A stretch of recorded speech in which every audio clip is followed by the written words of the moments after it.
स्थानीय मीडिया के द्वारा भी दी गई थी। स्थानीय पुलिस भी इस संबंध में लगभग एक सप्ताह से जांच कर रही थी।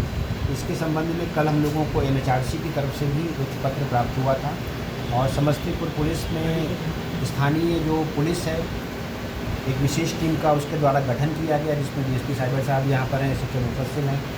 इसके अलावा मिशन मुक्ति फाउंडेशन ज़िले के श्रम विभाग से भी हम लोगों ने मदद ली और चाइल्ड लाइन की भी मदद रही। संयुक्त रूप से जो ये कार्रवाई की गई, इस कार्रवाई में ये जानकारी सामने आई कि lead vision trading India private limited, जो गैलवे के नाम से अपना प्रोडक्ट बेचते हैं, कंपनी है और कई ज़िलों में है, नेटवर्क मार्केटिंग की ये कंपनी है। तो इनके जो प्रोडक्ट बेचे जा रहे थे उसमें धीरे धीरे ऐसे भी लोग जुड़ते गए जो बिना किसी अपनी इच्छा के लंबे समय से ये दावा कर रहे थे कि हमको यहाँ पर बंधक बना कर रखा गया है।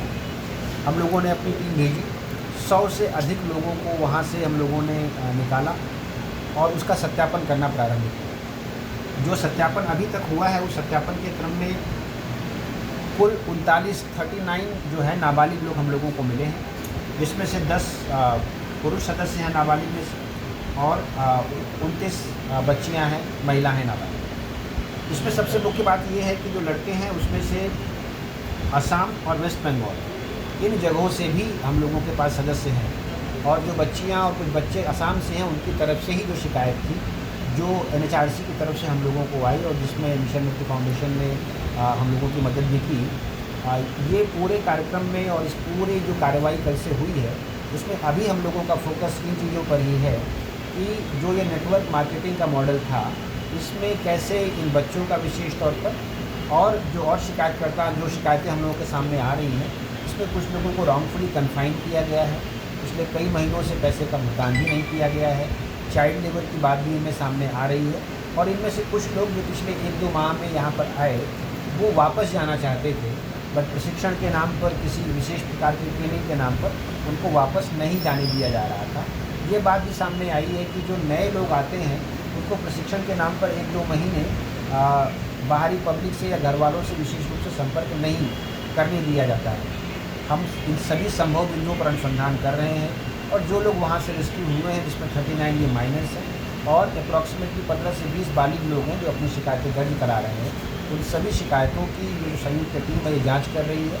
इसके आधार पर हम लोग प्राथमिकी दर्ज कर अग्रिम कार्रवाई करेंगे। इस मामले में कितनी गिरफ्तारी हुई है सर? अभी तक हम लोगों ने अरेस्ट नहीं किया है, लेकिन जो टीम के हेड हैं अलग अलग जगहों के, वो लोग हम लोगों के पास है, उनका सत्यापन कर रहे हैं। ऐसे कुल 9 लोग हम लोग यहाँ पर हम लोगों के पास हैं। उनमें से कितने लोगों की संलिप्तता सामने आएगी और कितने लोगों को हम लोग पुलिस कस्टडी में लेकर जुडिशल कस्टडी के लिए फॉरवर्ड करेंगे, इस सब के संबंध में प्रेस ब्रीफ के माध्यम से आप लोगों को अवगत करा दिया जाएगा।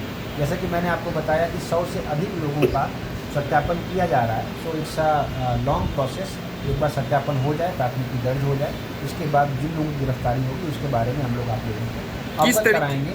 ऑब्वियसली हमारा मुख्य फोकस उन लोगों की जिम्मेदारी तय करने पर होगा जो लोग यहाँ का मैनेजमेंट हेड करते हैं। किस तरीके का चैन बनाकर इन लोगों को बुलाया जाता था? क्या ये नेटवर्क मार्केटिंग कंपनी है, इनके बहुत सारे प्रोडक्ट्स हैं जिसकी फ़ोटोज़ हम लोग शेयर कर दे रहे हैं। मोस्टली कॉस्मेटिक प्रोडक्ट्स हैं। कंपनी बहुत सारे जिलों में है और जो भी नया सदस्य जुड़ता है उससे 25,000 रुपीज़ ये लोग लेते हैं।